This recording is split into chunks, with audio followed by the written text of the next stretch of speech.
Om Swastiastu, perkenalkan nama saya Syadin Wanasadi Wastiawan dari kelas 11 MIPA 4. Saya di sini akan menjelaskan biografi dari Raden Mas Adikusno Cokrosuyoso. Oke, saya mulai. Tak banyak yang mengetahui penggagas Sumpah Presiden berasal dari Kabupaten Madiun. Namanya memang tak seterkenal Haji Umar Said Cokro Aminoto atau Hos Cokro Aminoto, sang kakak. Namun, Adikusno Cokrosuyoso yang lahir pada 15 Juli 1897 di Dolopo, Kabupaten Madiun tersebut juga merupakan tokoh penting yang memiliki peran sangat besar pada masa pergerakan nasional. Adikusno Cokrosuyoso adalah anak ke-8 dari Raden Mas Cokro Amiseno, seorang Mudana Kleco di Madiun. Sedangkan Hos Cokro Aminoto merupakan anak kedua dari Raden Mas Cokro Amiseno. Dikenal sebagai anak yang cerdas, Adikusno berhasil lulus dari Koningin M. School Surabaya pada 8 Juni 1917.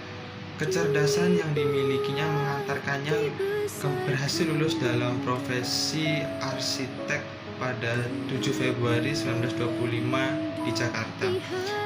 Mengikuti jejak kakaknya, Adikusno pun aktif di Sarekat Islam atau SI yang pada awalnya dikenal dengan nama Sarekat Dagang Islam atau SDI, sebuah organisasi pribumi paling berpengaruh pada masa itu.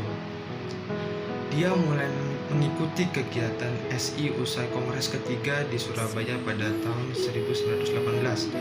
Kemampuan Adikusno dalam membaca situasi dan perkembangan politik di tanah air pada masa itu yang kemudian membawanya menjadi salah satu tokoh SI. Pada tahun 1923, dia mulai duduk sebagai pengurus SI cabang Kediri. Kemudian pada tahun 1929, SI berubah menjadi Partai Sarekat Islam atau PSII. Dikutip dari Wikipedia, setelah Cokro Aminoto meninggal dunia pada 17 Desember 1934, terjadi permasalahan internal dan perpecahan di tubuh PSSI yang disebabkan karena adanya perbedaan pandangan terkait hubungan partai dengan hubungan pemerintahan Hindia Belanda. Adikusno yang dikenal keras kepala memilih bersikap non-kooperatif terhadap Belanda, sedangkan sejumlah tokoh yang lain seperti Kiai Haji Agus Salim memilih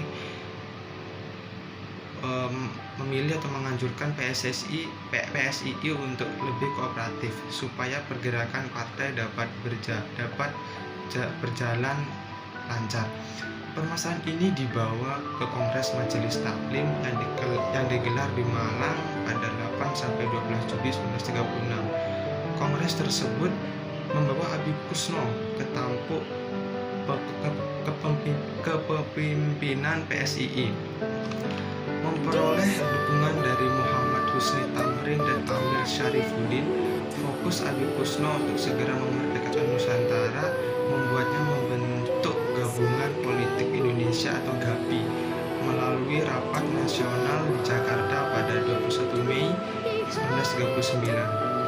GAPI merupakan sebuah federasi partai politik nasionalis Indonesia pada masa pemerintahan Hindia Belanda.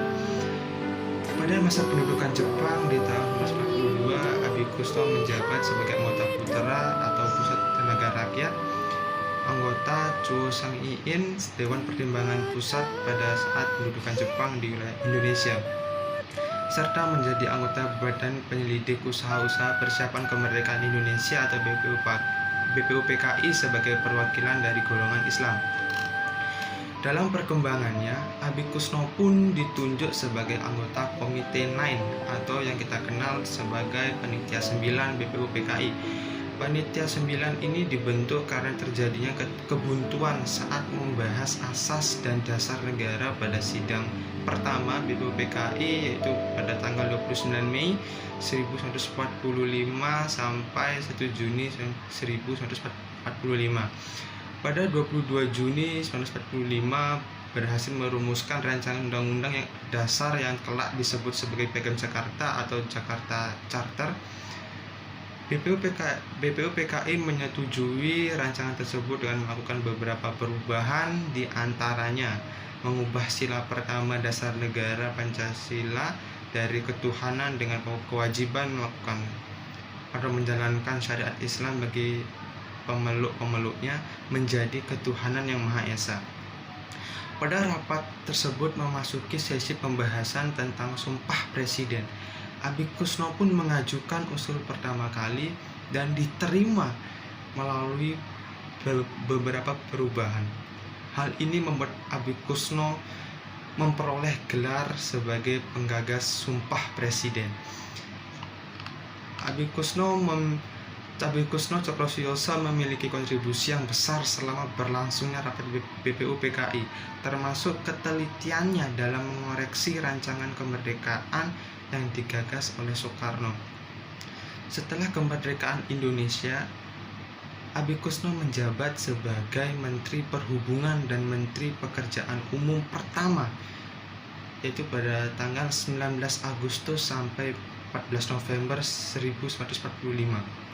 Kemudian menjabat kembali sebagai Menteri Perhubungan di masa Kabinet Ali Sostro Amidjojo pertama 1953 sampai 1954.